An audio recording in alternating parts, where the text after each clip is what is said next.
Hello दोस्तों, हम लेकर आए हैं आपके लिए जादुई पेड़ का जादुई मेकअप किट।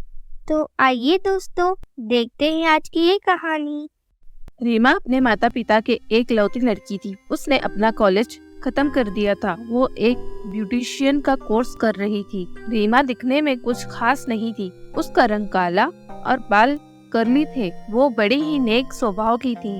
एक दिन अचानक उसके पिता की कार एक्सीडेंट में मौत हो गई, जिसकी वजह से सारे घर की जिम्मेदारी रीमा पर आ गई। बेटी रीमा, तुम्हारे पापा हमें छोड़ के चले गए। अब हमारा घर कैसे चलेगा? मुझे तो कोई काम भी नहीं आता है, क्या करे?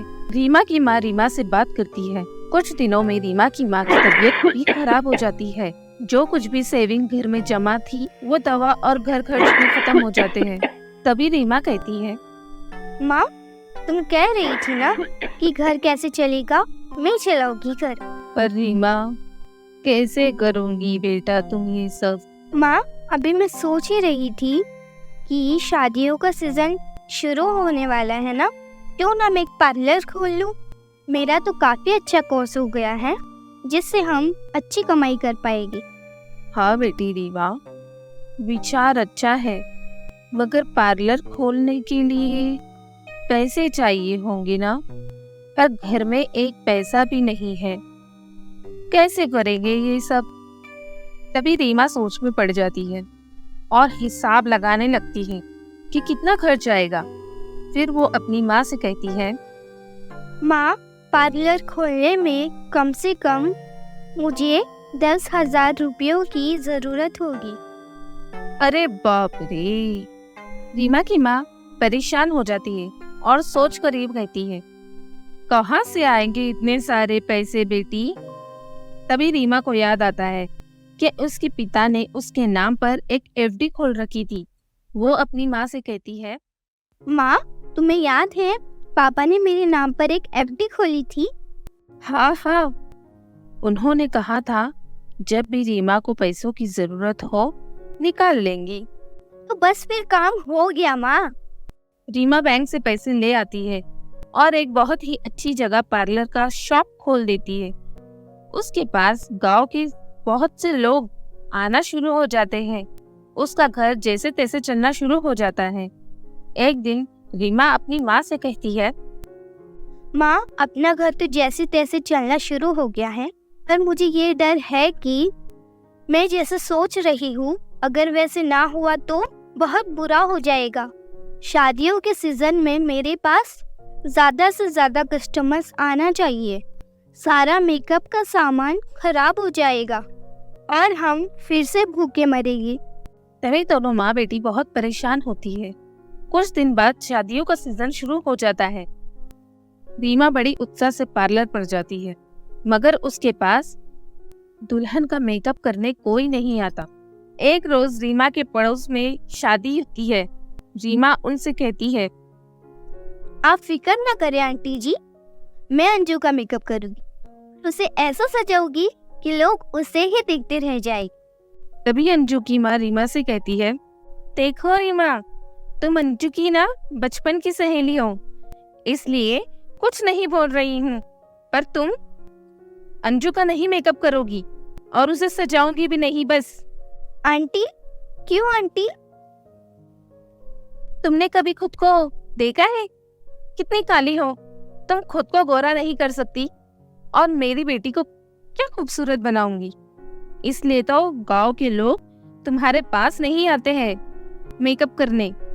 मेरी बेटी पहले से ही इतनी खूबसूरत है और वैसे भी अभी 4 दिन बाकी है उसकी शादी के लिए। ऐसा कहकर वो वहां से चली जाती है। रीमा को बहुत बुरा लगता है और रोते हुए अपनी माँ के पास जाती है।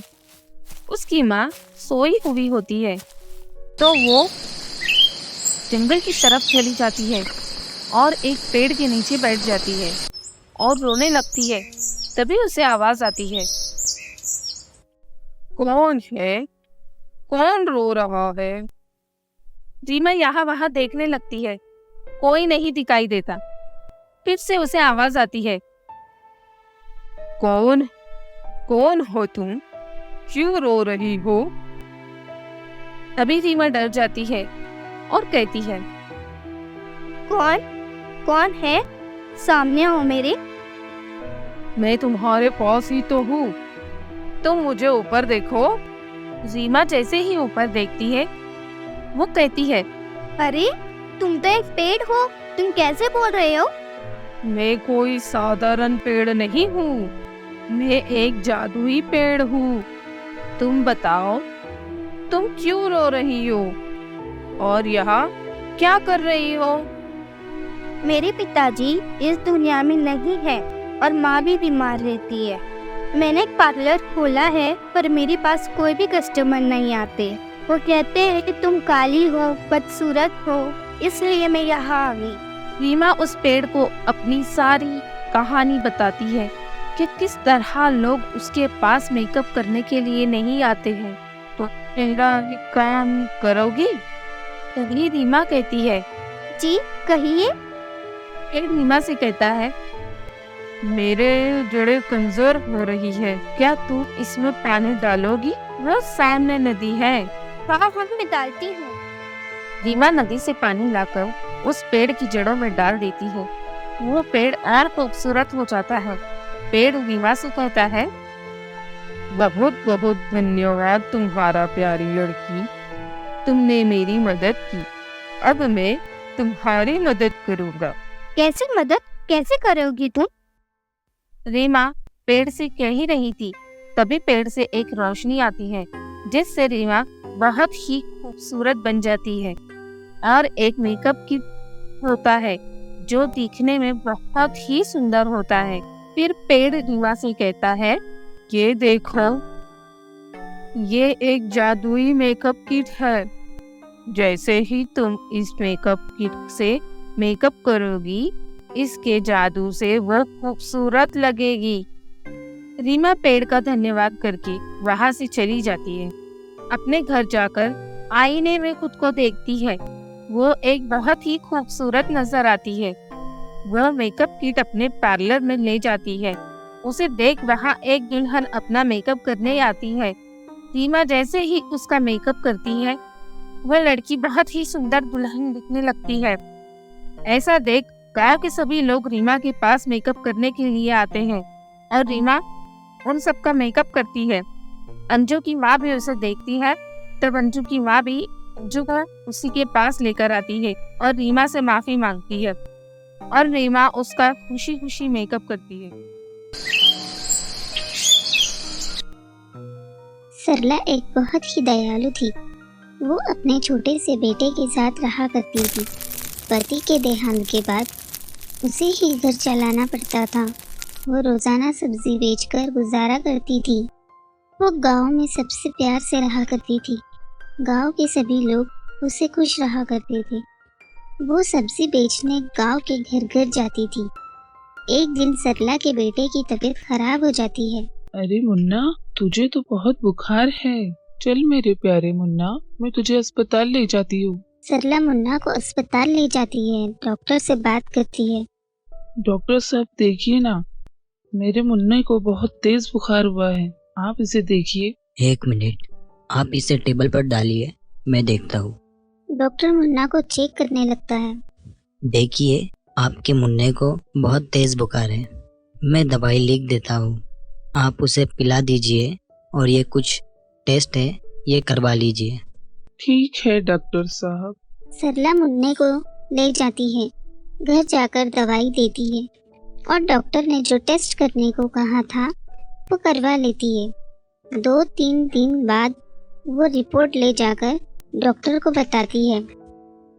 डॉक्टर साहब, ये मेरे मुन्ने की रिपोर्ट है जो आपने लिखकर दी थी। डॉक्टर वो रिपोर्ट देखता है और सरला से कहता है, देखिए मैडम, आपके बेटे के दिल में छेद है और इसलिए आपको जल्द से जल्द अस्पताल में भर्ती करना होगा, नहीं तो इसी तरह उसकी तबीयत बिगड़ती रहेगी। सरला ये सुनकर डर जाती है और डॉक्टर से कहती है, डॉक्टर साहब, मैं सब्जी बेचती हूँ और मेरे मुन्ने के सिवा और कोई नहीं है मेरा, मैं कैसे कर पाऊंगी ये सब?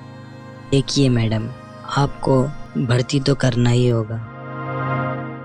सरकारी अस्पताल में शायद इतनी जल्दी इलाज शुरू ना कर पाए, और आप इसे प्राइवेट अस्पताल में भर्ती करती हो तो वहाँ एक नर्स सिर्फ आपके मुन्ने के लिए रहेगी, उसका खाने पीने का ख्याल रखेगी। आप अगर नहीं भी हो तो भी चलेगा, और उसका इलाज भी फौरन शुरू हो जाएगा। डॉक्टर साहब, आप सही कह रहे हो, मगर मैं इतने सारे रुपयों का कैसे इंतजाम कर पाऊंगी? मैं एक गरीब सब्जी वाली हूँ, कहाँ से लाऊंगी इतने सारे पैसे? मैं मेरी फीस नहीं लूँगा, लेकिन आपको बाकी के पैसे का इंतज़ाम करना होगा और मुन्ने को जल्द से जल्द भर्ती करना होगा। सरला वहाँ से चली जाती है और पैसों का इंतज़ाम करने लगती है, पर इतने पैसों का इंतज़ाम नहीं हो पाता। सभी गांव वालों से मदद मांगती है, लेकिन इतना पैसा नहीं जमा हो पाता है। वो रास्ते से जा रही होती है, तभी वहाँ एक साधु बाबा आते हैं। भिक्षाम दे। क्या हुआ माई, आज तुम बहुत उदास हो? बाबा, मेरा बच्चा बहुत बीमार है। डॉक्टर साहब ने उसे कहा है कि दिल में छेद हो गया है और जल्द से जल्द भर्ती करना पड़ेगा। मैंने गांव के सभी लोगों से मदद मांगी है, पर इतने पैसे नहीं जुड़ पा रहे हैं। अब मैं क्या करूं? तभी साधु बाबा कहते हैं, माई, तुम परेशान मत हो, मैं तुम्हारे परेशानी का समाधान करूंगा। तुम कल मेरे ध्यान करने वाली जगह पर सुबह आ जाओ, मैं कुछ कर दूंगा।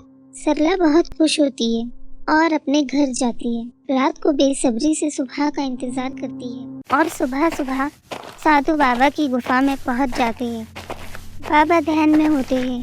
सरला गुफा में साधु बाबा के पास जाकर आवाज देती है, बाबा जी, मैं सरला, आपने मुझे बुलाया था ना? साधु बाबा अपनी आँख खोलते हैं और कहते हैं, हाँ माई, बैठो। सरला बैठ जाती है। तभी साधु बाबा उनकी झोली से एक सिक्का निकालते हैं और सरला को देते हुए कहते हैं, ये लो माई। ये क्या बाबा, ये तो एक सिक्का है, मुझे तो बहुत सारे पैसों की जरूरत है। तभी साधु बाबा सरला से कहते हैं, माई, ये मात्र एक सिक्का नहीं है, ये एक जादुई सिक्का है। ये आपके घर के आंगन में लगाओगी तो वहाँ एक पैसों का पेड़ उग जाएगा। क्या क्या बाबा जी, पैसों का पेड़? सरला बड़ी हैरानी से साधु बाबा से ये पूछती है। तभी साधु बाबा सरला से कहते हैं, हाँ, पैसों का पेड़, लेकिन याद रखो, इस सिक्के को रात के समय मिट्टी में गाड़ना होगा, तब ये मंत्र बोलना होगा, अगरा बगरा जादुई सिक्का, मन की सारी इच्छा पूरी कर जा। ये मंत्र बोलने से पेड़ निकल आएगा। अगरा बगरा जादुई पेड़, वापस तो सिक्का बन जा। और ये मंत्र बोलते ही पेड़ वापस सिक्के में बदल जाए। बस तुम्हें ये याद रहे, ये रात के समय ही करना होगा। जी जी बाबा जी, मैं ऐसा ही करूँगी। सरला वहाँ से चली जाती है और अपने बच्चे को अस्पताल में भर्ती कर लेती है। रात होने का इंतजार करती है। जैसे ही रात होती है, वो अपने आंगन में जाकर उस सिक्के को मिट्टी में गाड़ देती है और वो मंत्र कहती है, अगरा बगरा जादुई सिक्का, मन की सारी इच्छा पूरी कर जा। तभी वहाँ एक पैसों का भरा पेड़ निकल आता है। सरला ये देख खुश हो जाती है और उस पेड़ से पैसे निकाल लेती है और फिर से वो मंत्र कहकर पेड़ को सिक्के में बदल देती है। ऐसे ही सरला को जब भी पैसों की जरूरत होती, वो रोज सिक्के को पेड़ में बदल देती और पैसे लेने के बाद उसे सिक्के में बदल देती। सरला ने सब्जी भी बेचना छोड़ दिया था और अपना घर भी नया बना लिया था। दिन ब दिन वो कुछ नई चीज घर लाती और अपने मुन्ना को एक बड़ी स्कूल में डालती। ये सब देख उसकी पड़ोसन सोच में पड़ जाती है। सुनिए तो, सरला दिन पे दिन तरक्की करती जा रही है और सब्जी भी बेचना छोड़ दिया है। आपको नहीं लगता ये सब कैसे हो रहा है? हाँ बिल्कुल, बात तो तुम सही कह रही हो। पता नहीं क्या कैसे कर रही है तुम, उस पर नजर रखो। एक दिन रात के समय सरला जादुई सिक्के को आंगन में गाड़ने जाती है और मंत्र कहती है और वो पेड़ जो पैसों से भरा हुआ था उसे तोड़ने लगती है। तभी उसकी पड़ोसन सब देख लेती है और जाकर अपने पति को बुलाती है। दोनों ये सब देख लेते हैं और एक योजना बनाते हैं। देखा आपने कैसे सरला ने पैसों का पेड़ उगाया और पैसे तोड़कर वापस सिक्का बना लिया। हाँ, देखा मैंने, वो कुछ जादुई था। अगर हमारे पास भी ऐसा कुछ होता तो हम भी अमीर हो जाएंगे और कुछ काम भी नहीं करना पड़ेगा। हाँ, मगर वो कुछ मंत्र कह रही थी ना। हाँ, मुझे याद है। अगर हमें वो सिक्का किसी तरह मिल जाए तो मजा आ जाएगा। क्या तुम वो सिक्का सरला के घर से चुरा ले आओगी? हाँ जी, क्यों न, ये तो मेरे बाएं हाथ का काम है। मैं चुटकी से वो चुरा ले आऊंगी। अच्छा, ठीक है, तुम वो चुरा ले आओ, फिर अपना काम करेगी।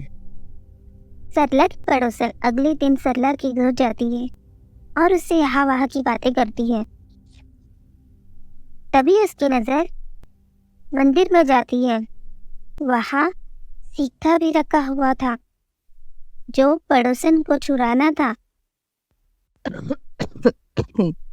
तभी पड़ोसन सरला से कहती है, अरे सरला, जरा पानी तो देना।